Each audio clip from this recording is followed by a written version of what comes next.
Perhaps the most stubborn flat earther of our time is Eric Dubay. Like Rowbottom Reborn, Dubay continues to push his YouTube videos on flat earth whilst ignoring everything else that's going on around him. And one of those videos is apparently 5 real world proofs that the earth is flat.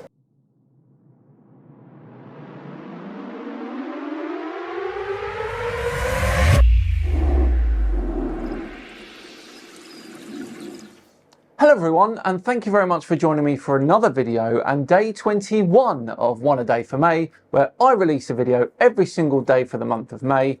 My name is Simon Dan. Thanks very much for joining me. Before we begin today's video though, I was reading earlier how CERN have confirmed lead to gold transmutation in a groundbreaking experiment at the Large Hadron Collider, and I was reading that story on Ground News, which was actually founded by a former NASA engineer called Harleen Kaur, who worked on the James Webb Space Telescope. Now, Ground News combines stories and articles from thousands of outlets, local and national, in one place so readers can see the full picture of what's being reported around the world. As you can see here, Ground News shows you if there's any political leanings for each publication. And in this instance, with the CERN story, we can see that it's centre-driven mainly, with 125 total news sources. For every story, you get a quick visual breakdown of the news outlets that's covering it, their political bias, how factual the source is, which entity owns that source, and which countries are covering the story. You can also click on any of the headlines and read the story from its original source. The best thing is you can develop a well-rounded worldview. See every side to every story with access to international perspectives that are hard to find. So then you can make informed decisions where you can read, watch and share the best information available. And Ground News is mission-centric. It's not about eliminating bias, but providing better transparency. And they're funded by the community, not by ads or big investors. So go to ground.news/Simon, stay fully informed on breaking news and compare media coverage. Subscribe through my link in the description to save 40% off unlimited access if you support the mission and find it as useful as I do. Right, on with today's video then, and the flat earth prince himself, Mr. Eric Dubay, who thinks he has 5 real world flat earth proofs for us. We shall see, Eric,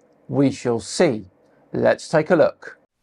Now let's explore key elements that challenge the contemporary claim of a spinning globe by presenting real-world examples that clearly demonstrate a flat and stationary Earth, rather than one with a 25,000-mile circumference spinning on an axis. Let's recognize the universally accepted method for calculating the line-of-sight distance to an object before it disappears over the horizon due to the Earth's alleged curvature, based on one of Pythagoras' theorems.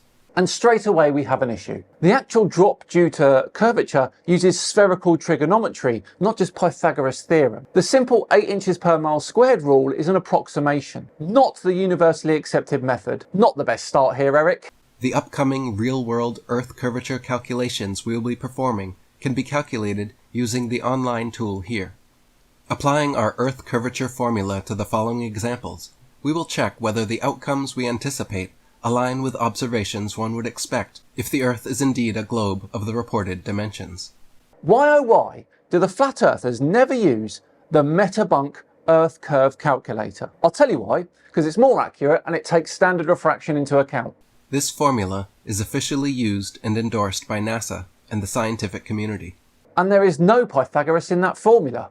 No prior knowledge of algebra or spherical trigonometry is required using the online tool. Real-world test number 1. From the vantage point of Apple Pie Hill in the New Jersey Pine Barrens, 40 miles distant, the Philadelphia skyline can be seen in its entirety. Taking into account the 211-foot elevation of an observer from Apple Pie Hill, calculations of the Earth's curvature posit that the skyline should be obscured and not visible by 329 feet below the horizon. However, contrary to the expected calculations, the skyline is in full view. Well, let's have a look, shall we? Philadelphia is 50 kilometres away from the top of Apple Pie Hill, which itself is around 62 metres tall. We'll plug that information into the Debunk curve calculator, putting 64 metres as the observer height, as someone standing on top of the hill will be holding a camera. And it says that, with refraction only, 24.68 metres should be hidden. Philadelphia has over 50 buildings that are over 100 metres tall. So, Why wouldn't you see them from the top of that hill? And in fact, even if you use your own value of 329 feet that should be hidden, which is incorrect by the way, there would still be over 35 buildings visible. You've debunked yourself on the first attempt, Eric. Well done you. Let's move on. Real-world test number 2. From Bear Mountain in Harriman State Park, situated 60 miles away, one can easily see the New York City skyline. According to the curvature of an Earth with an 8,000-mile diameter, the skyline should be hidden from view by 174 feet of curvature when observed from Bear Mountain's summit, which stands at 1,283 feet. Despite this, the skyline is fully visible. Okay, let's take a look at this one too. Bear Mountain is 393 meters tall, and that's only 66 kilometers away from the New York City skyline, not 60 miles. So from Bear Mountain, New York, at that elevation and distance, none of that skyline should be blocked. And it's not blocked in the photo. So it's exactly what we would expect to see. You've debunked yourself again, Eric. Real-world test number 3. On days with clear visibility, it is possible to see the complete Chicago skyline down to street level from Grand Mere State Park across Lake Michigan, a distance of 59 miles. According to standard Earth curvature calculations, this view should be entirely obstructed by 2,091 feet of Earth's curvature. Okay, a few things to say on this one. First off, I don't believe that to be the view from Grand Mere State Park. Now, we've looked into this before. We came to the conclusion that those photos were actually taken from Indiana Dunes State Park, a mere 52 kilometers away from Chicago. This means at sea level, only 145 meters should be hidden. But because Chicago has several buildings in its skyline that are taller than that, there's no reason as to suggest that we can't see any of Chicago. And secondly, I don't think there's ever been an image taken from that location where you can see the ground floor. I may be wrong, but I'd love to see that photo, Eric. Moving on then to number 4. Real-world test number 4.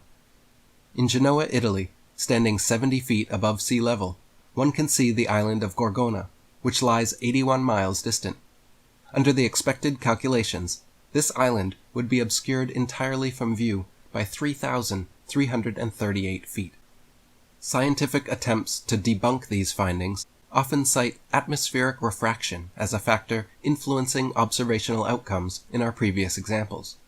However, the impact of atmospheric refraction on visibility calculations is quite minimal, typically amounting to only a few % of difference. This slight variance is far insufficient to overturn our conclusions supporting a flat Earth model, in exchange for adopting a spherical Earth model.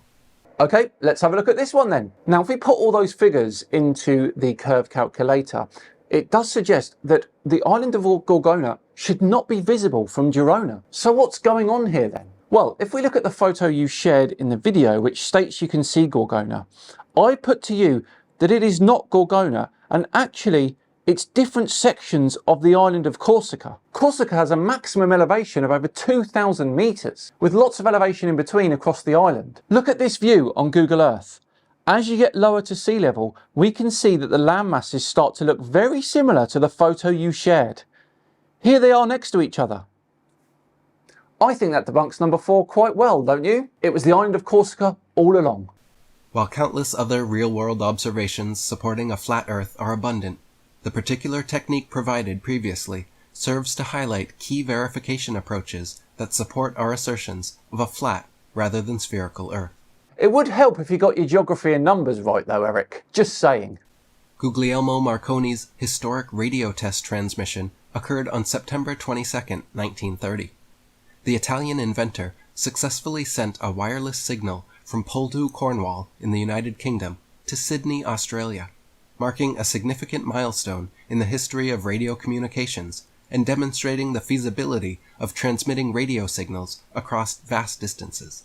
Oh, you mean radio waves that reflect off the ionosphere? Those radio waves. Long-distance radio transmissions are facilitated by atmospheric layers reflecting those radio waves, not hindered by Earth's curvature. During the test, Marconi employed high-power radio equipment and sophisticated antenna systems to span approximately 12,000 miles. The reception of these signals underscored the potential of wireless technology to connect disparate locations worldwide. Marconi's radio test transmission to Australia played a pivotal role in advancing the field of wireless telegraphy and laid the groundwork for future developments of worldwide communication systems that we rely on today. This experiment significantly contributed to the advancement of radio communication technology and understanding, eventually leading to more regular and reliable long-distance wireless worldwide communication. Okay, great. None of that proves the Earth is flat, though. Using the official Earth curve calculator, the calculation determined that, based on a spherical Earth model, the receiving antenna in Australia would have to be approximately 7,893 miles below the horizon. This prompted me to investigate the feasibility of such an extremely distant radio transmission scenario using an AI chatbot based on a spherical Earth model. Question: can you envision a scenario where a radio signal could be transmitted and received successfully despite being 7,893 miles below the spherical Earth's horizon? Of course, the answer should pertain to the fact that the radio waves bounce off the ionosphere, like I just said, but let's see what the result was. Answer: the concept of a radio signal traveling 7,893 miles below the horizon of the spherical Earth is far beyond the capabilities of radio signal transmission for this distance. The curvature of the Earth poses a physical limitation on the direct line of sight for radio signals. As the Earth curves, objects or signals beyond the horizon are not visible or receivable due to the obstructed view. Question: did Eric Dubay ask a loaded question to an AI chatbot in the hope he got the answer he wanted? Answer: yes, he did. And I think we'll leave that one there for today. 5 real-world flat Earth proofs that turned out to be total rubbish. 2 of them he even debunked himself. Let me know in the comments what you thought of Eric Dubay's real-world proofs there. And if you enjoyed me debunking them, like I said, he definitely debunked himself on a few of them. As I say then, that we're all done and dusted for another one. Thanks so much for watching today. It is truly appreciated. As always, if you enjoyed it, subscribe to the channel. Hit the thumbs up button too. It'd be very much appreciated. Just enough time to once again say thank you to Ground News for sponsoring today's video.